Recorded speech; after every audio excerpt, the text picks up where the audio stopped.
Tem que ter uma estátua também pro Darren Beattie, do Departamento de Estado, na medida que o Itamaraty passou a sofrer pressão do Departamento de Estado americano nos bastidores, depois do Lula ter cancelado o visto dele e o Alexandre ter impedido a visita ao Bolsonaro, né? Inclusive, a pressão feita pela comunidade internacional nesse final de semana, nos últimos dias, foi gigantesca, né? Muitas pessoas compartilhando o vídeo, o post do Carlos Bolsonaro sobre a situação do presidente.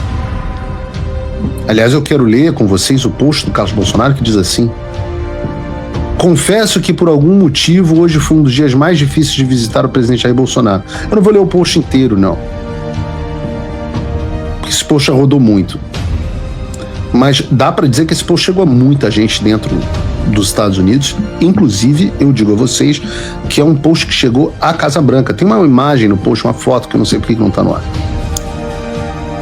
Muita gente nos Estados Unidos. Estou falando assim, gente como Dinesh de Souza, absolutamente gigantesco, compartilhou o post. Matt Wallace, o J. Michael Walker, Miranda Devine, Brianna Morello, o Mike Cernovich. Esse é o post. Enfim, muito barulho internacional, inclusive dos apoiadores do Trump, inclusive com cobranças ao presidente Trump públicas. Pessoas falando, o Trump abandonou o Bolsonaro, o que está acontecendo que nós estamos abandonando o nosso aliado? E isso também por pressão de vocês na internet. Vocês foram lá, comentaram os posts e aumentaram essa pressão internacional a respeito desse assunto. Está no ar o Márcio Talks, o canal de cortes mais visto do YouTube. Eu sou Márcio Andrade e no vídeo de hoje você vai ver mais um conteúdo sensacional. Portanto, é muito importante que você se inscreva no canal, deixe o seu comentário, deixe também o seu like. Se liga aí! A prisão do presidente Bolsonaro era inevitável. No momento onde ele decidiu retornar ao Brasil, ela se tornou inevitável. Eu já disse que o presidente Bolsonaro seria preso em 2022, eu disse isso no ar em novembro, que ele seria preso. Então era uma questão inevitável. Tem algumas pessoas viram vídeos meus falando, Paulo Figueiredo, você está falando, vimos vídeos seus falando, Bolsonaro, a prisão não é o fim do mundo, outros homens foram presos. É porque eu sabia que era inevitável. Não adiantava ficar o tempo inteiro se lamentando, dizendo que porque iria acontecer. Não era menos danosa por conta disso, mas nós sabíamos que ia acontecer. Agora, nesse meio tempo, a saúde do presidente piorou muito. O que foi necessário para que finalmente a PGR atestasse o óbvio e se manifestasse pelo deferimento da prisão domiciliar do Bolsonaro foi o quê? Que o senhor de idade, que eu volto a dizer, completou 71 anos de idade na semana passada dentro de um hospital, que sobreviveu a uma facada milagrosamente, que passou por uma dúzia de cirurgias, que tem vários problemas crônicos, inclusive um soluço constante, enlouquecedor, hipertenso, que passou por anos de quadros de estresse extensivo. Então foi necessário que esse senhor de idade fosse humilhado, torturado e que a vida dele corresse risco, assim, no maior nível possível. Eu digo uma coisa a vocês, porque eu vivi isso dentro de casa. A presidência da República, você ser presidente e ser um presidente preocupado com o Brasil, tem um custo muito alto para a sua saúde. Você não tem descanso um segundo. Bolsonaro, não tenho descanso. É um segundo, pô. Realmente, o cara não tem um segundo de descanso, um segundo de verdadeiro lazer. O tempo inteiro tem um peso sobre as suas costas, tem sempre uma crise, tem sempre um escândalo. Você tem que ter uma cabeça muito boa. É um custo, é um pedágio muito caro que ser presidente cobra da saúde. Eu lembro do meu avô, por exemplo, entrou na presidência da República saudável, tem foto dele fazendo exercício na capa da revista Manchete, tal, de sunga. E no meio da presidência ele teve um infarto, precisou fazer cirurgia, inclusive fez aqui nos Estados Unidos, na Cleveland Clinic, uma ponte de safena. A saúde do meu avô nunca mais foi a mesma depois disso. Você pega, eu não sei se a gente tem as fotos do Barack Obama, né? Tá aí. O Barack Obama entrou muito mais jovem que o Bolsonaro, né, e compara ele antes e depois da presidência. O cara envelheceu 30 anos em 8. Então você pega o presidente Bolsonaro, um idoso com uma série de problemas de saúde, precisou ser hospitalizado 2 vezes, precisou sofrer acidentes no cárcere, internado ao ponto de quase morrer, foi tratado com 3 antibióticos diferentes, 3 classes de antibióticos diferentes. Os médicos me corrijam aqui, mas eu acho que só existem 3 classes de antibióticos para que a infecção dele pudesse ser combatida. E aí, finalmente, a PGR se manifesta para o Bolsonaro ir para casa. O apóstata, o Paulo Gonet, se manifesta finalmente depois, precisou de tudo isso. Já tinha laudo pericial médico, tanto do perito contratado pela defesa do presidente Bolsonaro, também tinha laudo médico do próprio perito da Polícia Federal, todos explicando as condições de saúde do presidente e afirmando que a manutenção do regime fechado ia causar um risco. Estamos com algum problema aqui?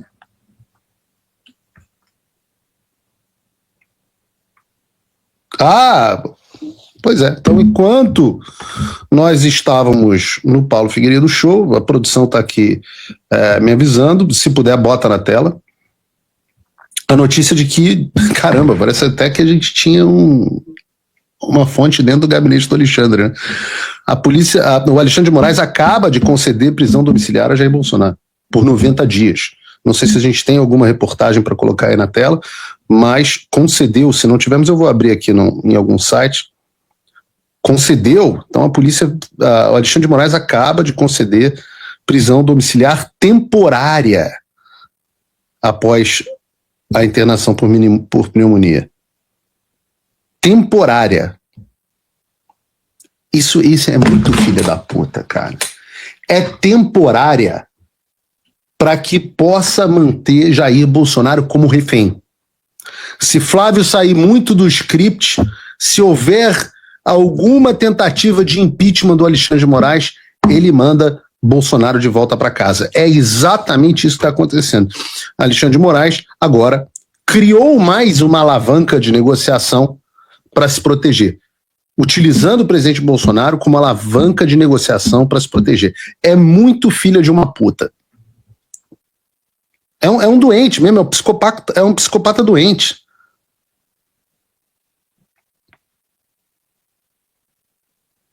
Absolutamente doente. O objetivo é, se Flávio Bolsonaro exagera, o pai vai para a prisão. Qualquer coisa que o Eduardo falar, meu Deus, o Eduardo não pode falar, que senão vai mandar para a prisão. O que garante, o que vai garantir a segurança do presidente Bolsonaro? A anuência da oposição. Espero que o Flávio não aceite negociar com terroristas, né? Não adianta, porque tem o livro Never Split the Difference do... Oh, meu Deus do céu, foi meu professor em Harvard.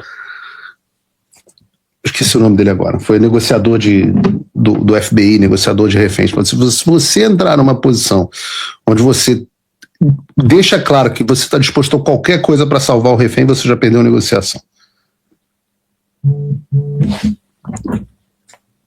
Absolutamente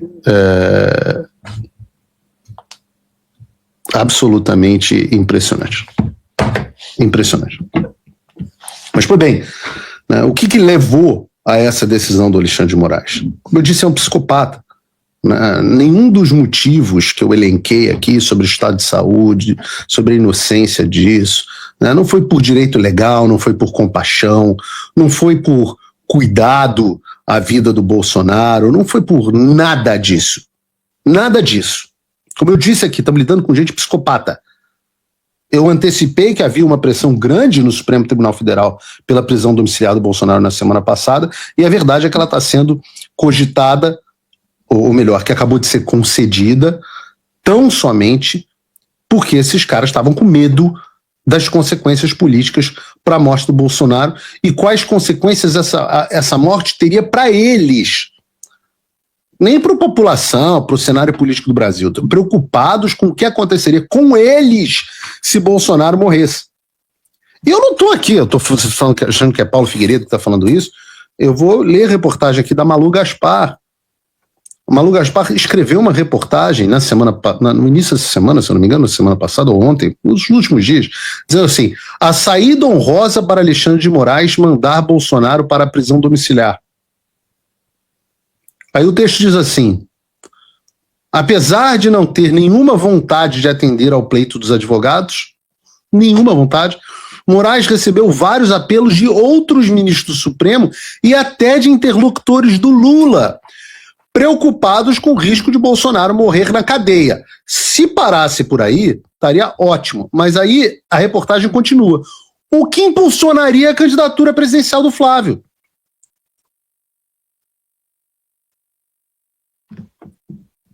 O problema não é o Bolsonaro morrer na cadeia. Entenda, está escrito no texto da jornalista. O problema é impulsionar a candidatura presidencial do Flávio.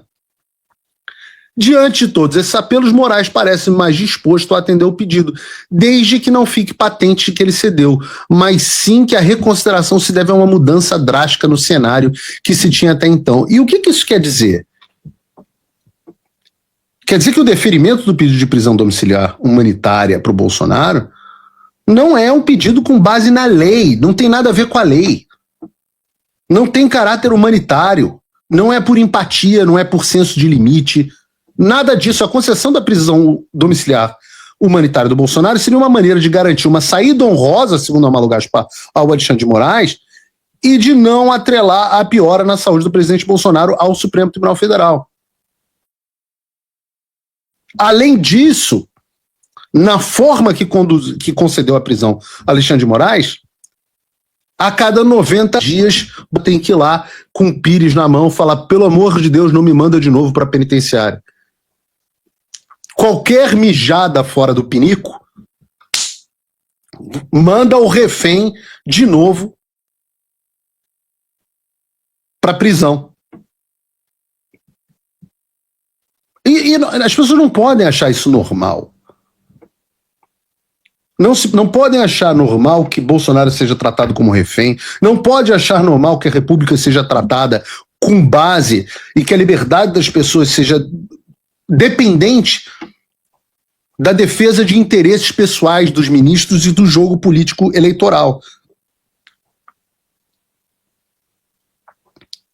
Muita gente começa a prestar atenção na situação do Bolsonaro, a opinião pública se volta contra o Supremo e ele já não tem a mesma força de antes por conta de uma série de escândalos em que se envolveram.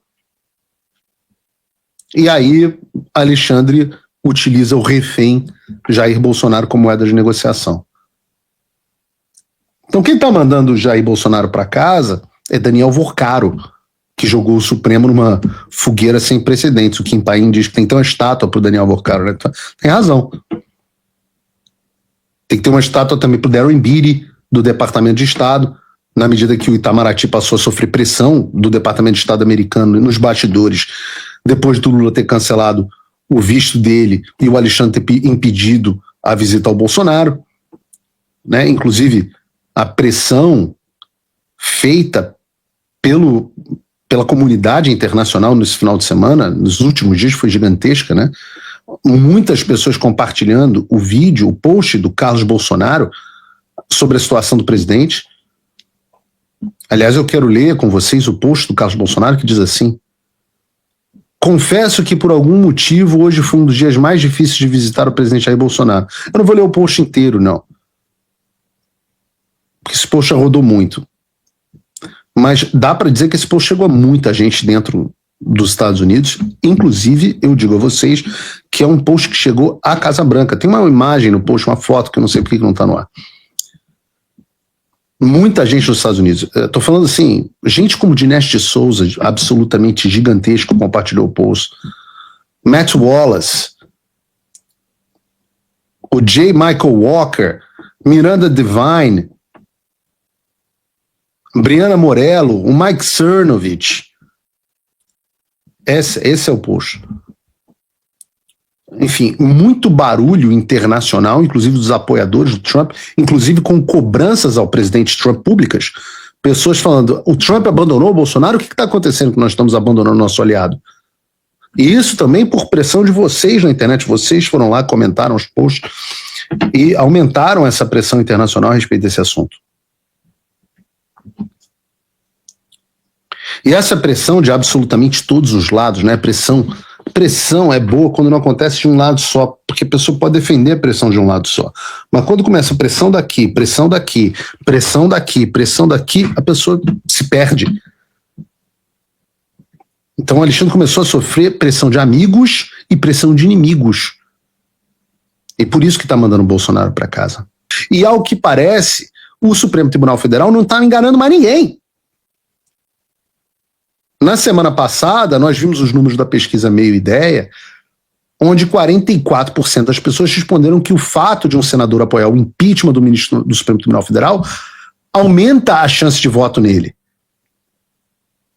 O impeachment de ministro do STF. Eu já citei aqui pesquisas internas da campanha do Flávio que mostravam que o impeachment de ministro do STF era a prioridade número 1 das pessoas, sendo prioridade alta até mesmo para algumas pessoas de esquerda.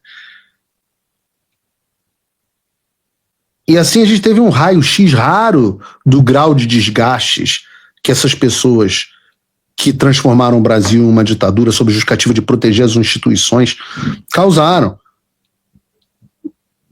Faça reflexão, vamos fazer uma reflexão. O inquérito das fake news foi instaurado pelo Dias Toffoli em 2019 para apurar fatos em... Esse é o termo, tá? Eu peguei o termo correto.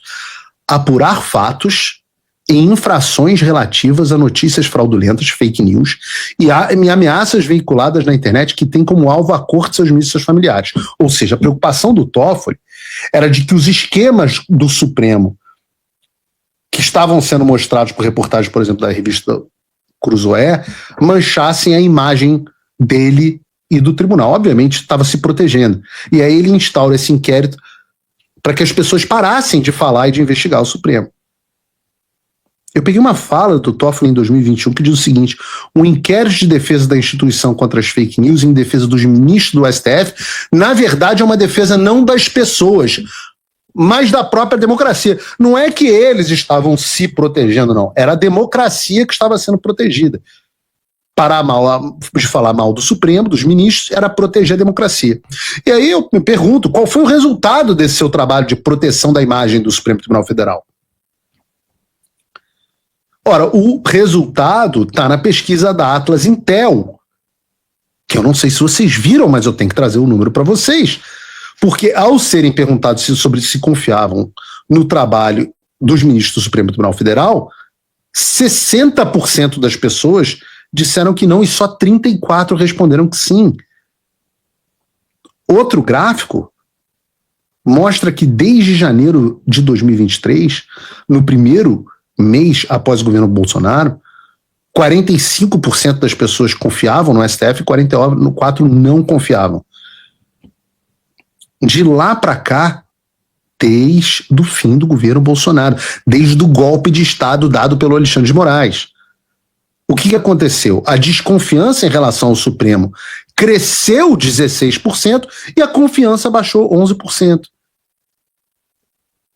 E vejam que coisa interessante, a parcela da sociedade que menos confia no Supremo Tribunal Federal são jovens de 16 a 24 anos, e o que mais confiam são os idosos de 60 a 100 anos, e em geral vocês que assistem o Paulo Figueiredo Show, tem muitos aqui idosos que assistem o programa.